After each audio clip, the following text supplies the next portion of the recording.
नमस्कार दोस्तों, स्वागत है मेरे एक और नई वीडियो में। आप लोग वीडियो के अंत तक बने रहिएगा। चैनल पर नए हैं तो चैनल को लाइक कीजिएगा और सब्सक्राइब कीजिएगा। इस समय मेरे साथ यूपी पीसीएस 2023 के टॉपर शिवम गुप्ता सर हैं, जिनका सिलेक्शन टीओ के पद पे हुआ है 10वीं रैंक के साथ। आइए जानते हैं इनकी रणनीति क्या थी और इन्होंने कितना संघर्ष किया इस तैयारी के दौरान। सबसे पहले सर, हमारे जो व्यूवर्स चैनल देख रहे हैं और हमारी तरफ से आपको बहुत बहुत बधाई। बहुत बहुत धन्यवाद। सर, मेरा पहला प्रश्न आपके प्रीलिम्स से जुड़ा हुआ होगा कि आपने प्रीलिम्स की तैयारी कैसे की थी, और आप इसी के साथ अपना थोड़ा एजुकेशनल बैकग्राउंड जोड़ते हुए हमें अपनी प्रीलिम्स की स्ट्रेटजी बताइए थोड़ा सा। मैं शिवम गुप्ता मूलतः बुंदेलखंड के महुआ डिस्ट्रिक्ट का रहने वाला हूं, और चूँकि मेरी प्रारंभिक शिक्षा गांव में हुई, काहरा में हुई। उसके बाद मेरी बोर्डिंग जो है आगरा में कंप्लीट हुई। फिर मेरा विज्ञान विषय से स्नातक है। उसके बाद इतिहास विषय से मेरा जेआरएफ है और पीएचडी है। और फिर मैंने उसके बाद सिविल सेवा की तैयारी स्टार्ट की 2018 में, और ये मेरा चौथा प्रयास था, जिसमें मैंने 2018 में जो मेरा पहला इंटरव्यू था, उसके बाद मैं लगातार इंटरव्यू दे रहा था, और मेरा चौथा इंटरव्यू था जिसमें इस बार मेरा चयन हुआ है। सर, आप अभी आपने अपने एजुकेशनल की बात की, तो आप पीएचडी भी जेआरएफ भी किए हैं, तो ये बताइए आपने शिक्षा अपनी ये जो उच्चतर शिक्षा ये कहाँ से ग्रहण की है? हाँ, मेरी जो उच्चतर शिक्षा हुई है, मेरा पीजी बुंदेलखंड विश्वविद्यालय झांसी से कंप्लीट हुआ है। उसके बाद मेरा जेआरएफ है, और मैं वर्तमान में बुंदेलखंड विश्वविद्यालय झांसी से ही पीएचडी कर रहा हूँ इतिहास विषय के साथ में।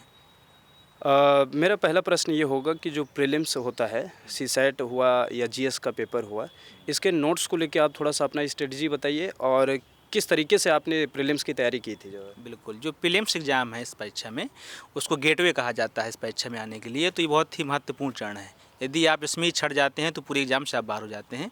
तो इसके लिए एक विशेष रणनीति की आवश्यकता होती है। तो जो मैंने फॉलो किया था, उसमें मेरा मैंने जो इसमें क्या किया था, सब्जेक्ट वाइज हायरार्की तय किया था कि पहले मुझे विज्ञान विषय कंप्लीट करना है। इसमें 20 से 25 क्वेश्चन आते हैं। उसके बाद मुझे करंट अफेयर्स कंप्लीट करना है, इसमें भी 25-30 क्वेश्चन आते हैं। उसके बाद मैंने पॉलिटी और ज्योग्राफी और एनवायरनमेंट को टाइम दिया था। और इसके साथ ही मैंने जो पीवाईक्यू था, वो मैंने 2018 के बाद से पूरे कंप्लीट किए थे, लगभग 5-6 सालों के। तो हमको पहली बात तो सिलेबस पूरा उठा के एक बार उसको रीडिंग करना है, उसको पढ़ना है। उसके बाद फिर हमको पीवाईक्यू कंप्लीट करना है, और एक हायरार्की बना के, खासकर मैं 2 विषय पे ज़्यादा फोकस करना चाहूँगा व्यूअर्स का, कि विज्ञान विषय को इग्नोर मत करिए, क्योंकि यही प्रीलिम्स में आपको सिलेक्शन दिलवाता है। क्योंकि इससे लगभग 25 से 30 क्वेश्चन आते हैं। तो विज्ञान विषय को आप अच्छे से कंप्लीट करिए, और करंट अफेयर्स पे अच्छी कमांड बना के रखिए। और जो इजी सब्जेक्ट है, जैसे पॉलिटी में हमेशा क्वेश्चन रिपीट होते हैं, तो पॉलिटी क्वेश्चन कभी भी गलत मत हो, ऐसा प्रयास करिए। और एनवायरनमेंट ज्योग्राफी पे मैप बेस्ड क्वेश्चन ज्योग्राफी में प्रेजेंट टाइम में बहुत ज़्यादा पूछे जा रहे हैं, इसलिए मैप का विशेष अध्ययन करिए। यदि आप मैप को अच्छे से पूरा इंडिया कवर कर लेते हैं और पूरा जो कॉन्टिनेंटल ज्योग्राफी वो कवर कर लेते हैं, तो निश्चित रूप से ज्योग्राफी के भी सभी क्वेश्चन कंप्लीट हो जाते हैं। इस प्रकार हम अच्छा स्कोर 100 तक प्राप्त कर सकते हैं। और मेरा हमेशा से 2018 से मैं अपना बता दूं कि मेरी 5 विषय में जो प्री में था वो कमांड रहता था, जैसे पॉलिटी, ज्योग्राफी, एनवायरनमेंट, हिस्ट्री और साइंस। तो मेरा 2018 के बाद से कभी प्री नहीं रोका, मैं लगातार मेंस देता रहा और लगातार इंटरव्यू देता रहा, और अब रिजल्ट आपके सामने है। यहाँ पे सर ने अपना व्यापक तरीके से प्रीलिम्स की बात बताई है। अब हम दूसरे स्टेज पे मेंस पे जाते हैं, जिसमें हमारा एसए के पेपर से शुरू होता है, हिंदी होते हुए जीएस के पेपर, और फिर ऑप्शनल तो हट चुका है, तो उसमें हमारा यूपी स्पेशल जुड़ चुका है। तो आप हिंदी से लेके और जीएस पेपर 5 और 6 तक अपनी पूरी रणनीति बताइए, कि इसी वीडियो के माध्यम से इस जितने भी बच्चे हमारा ये चैनल देखेंगे, उनको एक ही बार में मेन्स प्रीलिम्स समझ में आ जाए, मेन समझ में आ जाए, फिर हम इंटरव्यू पर बात करेंगे। तो आप मेन्स के लेके थोड़ा स्ट्रेटजी बताइए, बुक लिस्ट बताइए और नोट्स के बारे में। बिल्कुल। तो मैं जो शुरुआत करूंगा मेंस की, यदि आप प्री क्वालिफाई करते हैं तो मेंस के एलिजिबल हो जाते हैं। तो मेंस में जो हिंदी और निबंध के लिए है, तो मैंने जो है हिंदी और निबंध डॉक्टर CL त्रिपाठी सर का एक प्रज्ञा प्रवाह चैनल है, उसके माध्यम से मैंने कंप्लीट किया था। और उनका हिंदी और निबंध का जो विश्लेषण क्षमता है, वो मेरे लिए बहुत काम आया हिंदी निबंध में। और ये सही बात यही है कि सिलेक्शन हिंदी निबंध ही करवाता है। जीएस में आपके नंबर एवरेज भी रहते हैं तो ठीक है, लेकिन रैंक आपको हिंदी और निबंध दिलवाता है, क्योंकि निबंध और हिंदी में यदि आप अच्छा परफॉर्मेंस कर दें तो 100 के आसपास नंबर ला जा सकते हैं, और हिंदी में तो 110-115 तक नंबर ला जा सकते हैं। मैं लगातार 111-107 मार्क्स हिंदी में आते रहे हैं। तो इसमें मैं डॉक्टर CL त्रिपाठी सर का बहुत बहुत धन्यवाद ज्ञापित करूंगा कि उन्हें हिंदी में जो सूक्ष्म अंतर होते हैं, चाहे वो अनेकार्थी शब्द हों, विलोम शब्द हों, या लोकोक्तिय मुहावरा हों, भावार्थ हों, उसका उन्होंने बहुत अच्छा सुंदर वर्णन किया। और निबंध की कला कैसी हो, निबंध प्रवाहमय होना चाहिए, ये माननीय जो है CL त्रिपाठी सर का इसमें बहुत बहुत योगदान रहा। तो उसमें हम देख सकते हैं कि जो प्रज्ञा प्रवाह चैनल है उसको हम फॉलो कर सकते हैं। और यदि हम जीएस की बात करें चारों पेपर की, तो जीएस मेरा 2018 से ही बहुत बढ़िया रहा है, हमेशा जो है 400 के आसपास नंबर आते रहे हैं। लेकिन ऑप्शनल की वजह, जब पहले ऑप्शनल हुआ करता था तो ऑप्शनल में जो ह्यूमैनिटी के सब्जेक्ट थे, जैसे हिस्ट्री हो गया, ज्योग्राफी हो गया, पॉलिटी हो गया, तो मेरा जो कि सब्जेक्ट हिस्ट्री था तो उसमें नंबर हमेशा कम हो जाते थे, इसलिए सेक्शन नहीं हो पाता था। तो इस बार मैंने वही रणनीति पुरानी अपनाई जीएस के चारों पेपर के लिए, तो निश्चित रूप से इस बार नंबर ठीक रहा होगा। तो मैं पेपर वाइज आपको एक एक डिटेल बताता हूँ कि कैसे करना है। तो जो फर्स्ट पेपर है जिसमें हिस्ट्री, ज्योग्राफी और सोशल पूछा जाता है, तो इसमें हमको सर्वप्रथम ये करना है व्यूअर्स कि हमको टॉपिक वाइज, जैसे हिस्ट्री का, हम वर्ल्ड हिस्ट्री का है तो एक छोटा सा शॉर्ट नोट्स बना लें। जो भी हम बुक पढ़ें, जैसे हम स्पेक्ट्रम पढ़ रहे हैं मॉडर्न इंडिया के लिए, तो उसका एक छोटा सा शॉर्ट नोट्स बना लें। तो ये हमको सब्जेक्ट वाइज हर एक पेपर के शॉर्ट नोट्स बना लेने हैं। शॉर्ट नोट्स बनाने से एक फ़ायदा ये होता है कि चीज़ें रटी हुई होती हैं और इससे संबंधित जो डाटा फैक्ट है उनको भी रट लिया जाता है, रिपोर्ट्स होती हैं उनको भी रट लिया जाता है। क्योंकि जब चीज़ें रटी होती हैं, लोग कहते हैं कि सिविल सेवा में रटने का एग्जाम नहीं है, लेकिन निश्चित रूप से जब 7 मिनट में 2 पेज लिखना होता है, क्वेश्चन कंप्लीट करना होता है, तो जो आपके पॉइंट रटे हों, आपको डाटा फैक्ट्स रटे हों, वो बहुत मायने रखती हैं, बहुत काम आते हैं। तो वो चीज़ें आपको कंठस्थ होनी चाहिए, तो उस पर काम कर लें। और छोटे छोटे जब शॉर्ट नोट्स होते हैं तो मेंस एग्जाम के समय उनको रिवीजन करने में बहुत ज़्यादा फ़ायदा होता है, तो उनको कंप्लीट कर लें। तो हिस्ट्री के लिए मैंने स्पेक्ट्रम मेंस के लिए पढ़ी थी, उसको कंप्लीट कर सकते हैं। और जो उसके लिए ज्योग्राफी के लिए मैंने जो एक क्विक बुक आती है दृष्टि की, उससे मैंने एक नोट्स बनाया था, उसको पढ़ा था। और सोसाइटी के लिए मैंने विजन का नोट्स बनाया था, पढ़ा था। तो इनके शॉर्ट नोट बना लें। और जो मैं एक मेंस में और एक चीज़ कहना चाहूँगा कि जो सब टॉपिक हैं जो हर एक पेपर में जुड़े हुए हैं, जैसे फर्स्ट पेपर में सोसाइटी, सेकंड पेपर में गवर्नेंस एंड इंटरनल सिक्योरिटी और थर्ड पेपर में डिजास्टर मैनेजमेंट और इंटरनल सिक्योरिटी, इनमें लोग फोकस कम करते हैं, सोचते हैं कि चीज़ें आसानी से हो जाएंगी, लेकिन नंबर गेनिंग सब्जेक्ट होते हैं। तो इनमें 10-10, 15-15 पेज के नोट्स बना लीजिए, उनको अच्छे से कंप्लीट करिए। अब बात करते हैं एथिक्स की। एथिक्स से जो एग्ज़ाम होता है वो व्यक्तित्व का एग्ज़ाम होता है। तो एथिक्स में जो मैंने इस बार रणनीति अपनाई थी, मेरे एथिक्स में हर बार नंबर कम आते थे, लगभग ये में 90-95 के आसपास नंबर रहते थे। लेकिन इस बार जो मैंने रणनीति अपनाई, टेस्ट सीरीज फॉलो किया, तो उस बार नंबर मैंने गेन करने का प्रयास किया था, निश्चित रूप से नंबर अच्छे आए होंगे। तो उसमें मैंने ये किया था कि एथिक्स में जितनी भी शब्दावलियाँ थी सिलेबस में, उसकी मैंने सटीक परिभाषा याद की थी और उनसे जो रिलेवेंट जो एग्जाम्पल थे वो मैंने तैयार किए थे। तो आप परिभाषा अच्छे से कंप्लीट करिए और रिलेवेंट उदाहरण जो कोट्स होते हैं उनको, ये सब चीज़ें केस स्टडी पे अच्छे से काम कर लीजिए, तो एथिक्स का पेपर कंप्लीट हो जाता है। और रही बात 5वें और 6वें पेपर की, जो 5वां 6वां पेपर है तो इस बार गेम चेंजर था। इसलिए गेम चेंजर था कि पहली बार ये लागू हुआ था यूपी में और इसके लिए कोई विशेष नोट्स, विशेष बुक्स मार्केट में अवेलेबल नहीं थी। तो इसके लिए मैंने 2-3 चीज़ों पे काम करके नोट्स बनाया था। एक तो मैंने जो दृष्टि ने 5-6 वाले पेपर निकाले थे उनको मैंने पढ़ा था, और परीक्षा मंथन का एक 5-6 का नोट्स आया था हिंदी का, उसको मैंने पढ़ा था। और इसमें मैंने क्या किया था कि इन्वेस्ट यूपी की वेबसाइट से सभी विभागों की, जितनी उत्तर प्रदेश गवर्नमेंट के विभाग हैं, उनसे मैंने प्रॉपर जो उनकी योजनाएं हैं, उनकी स्कीम्स हैं, उनकी जो भी संबंधित नीतियां हैं, उन पे मैंने एक प्रॉपर नोट्स बनाया था। और मैं ये भी कहूँगा व्यूअर्स से कि यूपी के लिए आप एक चीज़ और आप करें कि यूपी का जो सूचना विभाग है वो एक किताब निकालता है सूचना नाम से, वार्षिकी, तो उसको आप ले लीजिए। उसमें जितनी भी यूपी गवर्नमेंट की ऑथेंटिक चीज़ें होती हैं, चाहे डाटा हो, योजना हो, कोई भी नीति हो, तो आपको ऑथेंटिकली मिल जाती है। तो 5-6 में आप ऐसे काम कर सकते हैं। हाँ, और 5-6 में आप ये भी कर सकते हैं कि यूपी की ही पर्टिकुलर क्वेश्चन है तो उसका ज्योग्राफी, एनवायरनमेंट, कल्चर पे अच्छे से मैप का भी स्कोप होता है, तो मैप का भी अच्छे से प्रयोग कर सकते हैं। इस पर हम नंबर गेन कर सकते हैं 5-6 में।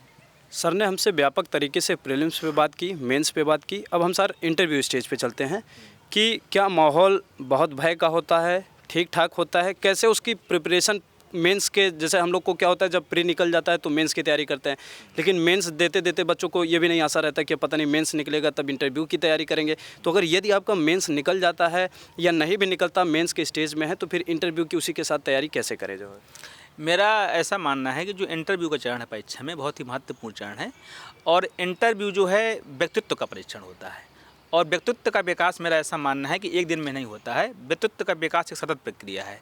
तो जब हम ये मान के चलते हैं कि हमारा मेंस निकल जाएगा, आप लास्ट के 15 दिन में इंटरव्यू की तैयारी कर लेंगे, तो 15 दिन में व्यक्तित्व का विकास नहीं हो सकता है। तो निश्चित रूप से जब हम प्रीलिम्स की तैयारी करते हैं तभी से हमको अपनी पर्सनालिटी चेंज पे फोकस करना चाहिए। जो अगल बगल चीज़ें घट रही हैं उन पर एक अपनी राय होनी चाहिए, एक व्यू होना चाहिए जो सकारात्मक हो, समाज के हित में हो। और जो करंट के अफेयर्स हैं उस समय जो चलते रहते हैं उन पर हमारी अच्छी कमांड होनी चाहिए। तो इस आधार पे हम इंटरव्यू में पहुंचते हैं। जैसा आपने पूछा कि इंटरव्यू में बहुत ही वैसे क्वेश्चन पूछते हैं कि आप कैसे आए, आपकी सीढ़ियाँ कितनी थी, आपको मोड़ कितने मिले, आपने क्या आज खाया है, इस टाइप की कोई विशेष क्वेश्चन नहीं पूछे जाते हैं। मुझसे तो ऐसे नहीं कहीं पूछे गए, ये सब भ्रामक बातें हैं जो चलती रहती हैं। आपके व्यक्तित्व से संबंधित, जब पहले ऑप्शनल होता था तो ऑप्शनल से संबंधित, आपके यदि वो क्षेत्र वहाँ पूछना अलाउ नहीं है लेकिन फिर भी समझ गए कि आप किस क्षेत्र के हैं तो उस क्षेत्र से संबंधित चीज़ें पूछी जाती हैं। तो निश्चित रूप से आप अपने बारे में संपूर्ण तैयारी रखें और अपने हॉबी के बारे में संपूर्ण तैयारी रखें, अपने अगल बगल जो चीज़ें घट रही हैं उनके बारे में संपूर्ण तैयारी रखें, उत्तर प्रदेश के बारे में, इंटरनेशनल रिलेशन के बारे में, ये सब चीज़ें आप सामान्य रूप से रखते हैं तो निश्चित रूप से आप अच्छा प्रदर्शन करेंगे।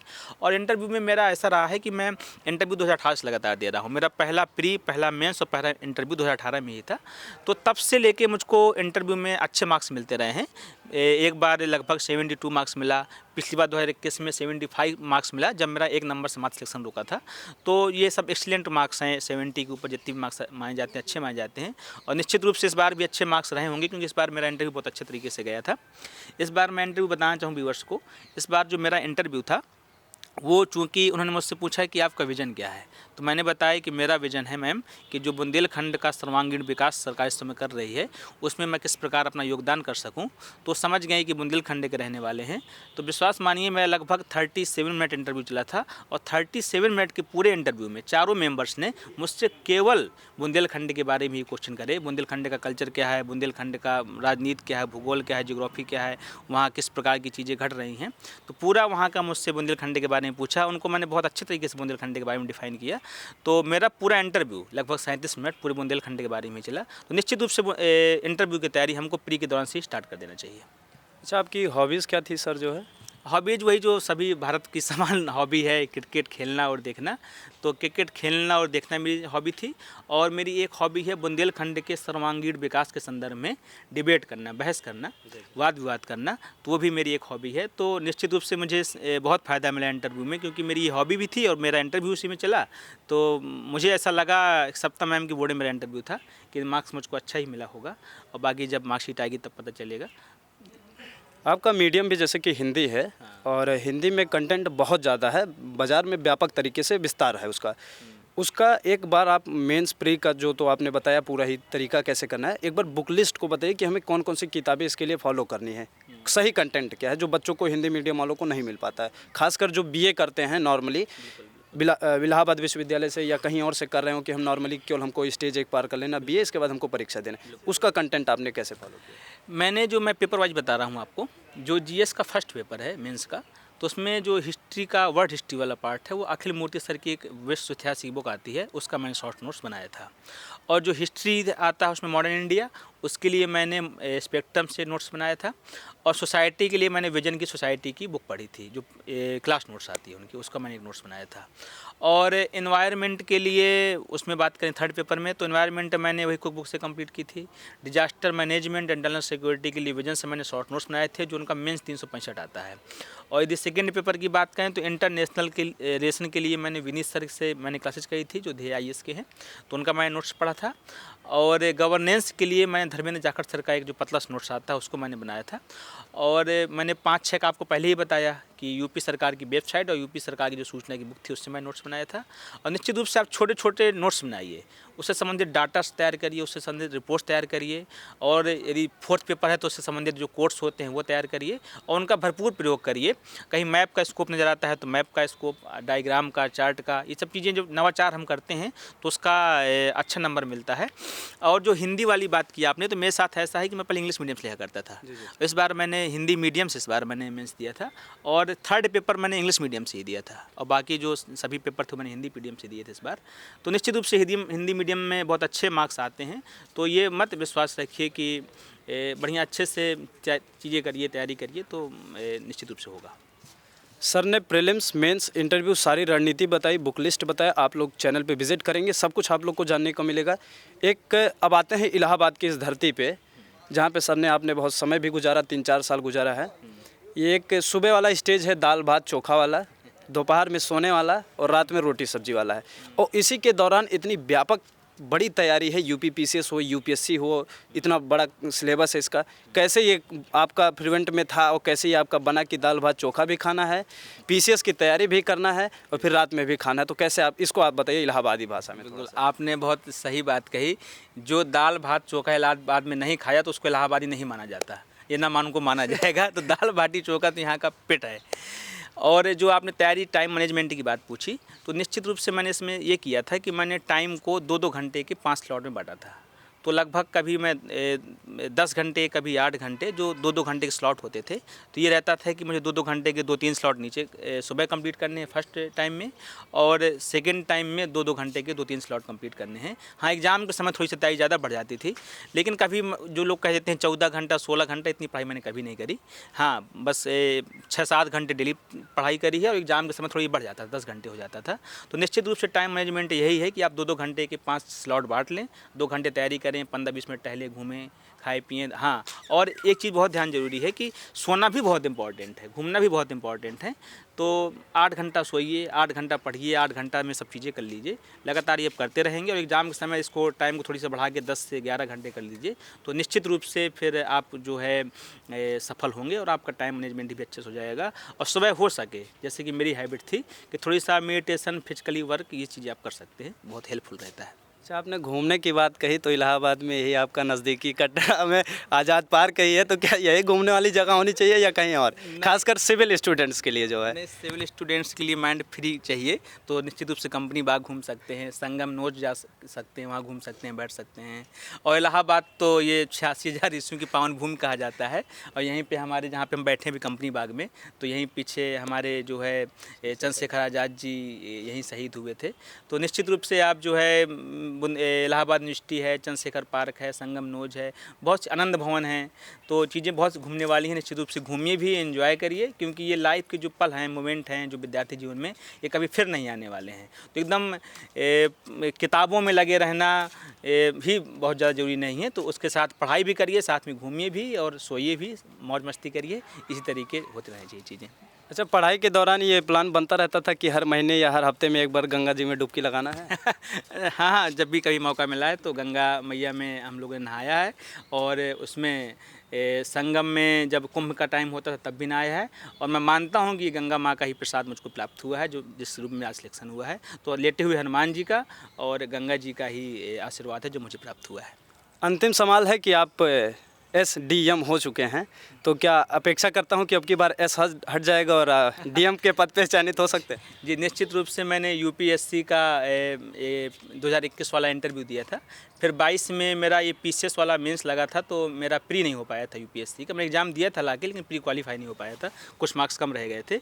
लेकिन मेरा इस बार मैं जो 26 मई को प्री एग्ज़ाम हो रहा, तो उसमें मैं लगा हूँ तैयारी में, और मेरा विश्वास है कि इस बार मैं कर लूँगा, और आप लोगों की शुभकामनाएँ रहीं तो निश्चित रूप से मैं करूँगा चीज़ें। ये देख सकते हैं आप लोग कि हमारे साथ SDM सर जुड़े हुए थे, 10वीं रैंक के साथ UPPCS 2023 के टॉपर थे, और आप लोग की आशीर्वाद रहा और सर को ऐसा मौका मिला, तो अब अगली बार हो सकता है DM के पद पे चयनित हो जाएं, और मैं इनका इंटरव्यू लेने का सौभाग्य प्राप्त होगा। आप लोग के साथ सर जुड़ के बहुत अच्छा लगा, और हमारे जितने भी व्यूवर्स आपका हमको देख रहे हैं, आपको हमारी तरफ से बहुत बहुत धन्यवाद। आपका भी बहुत बहुत धन्यवाद, व्यूवर्स का भी बहुत बहुत धन्यवाद।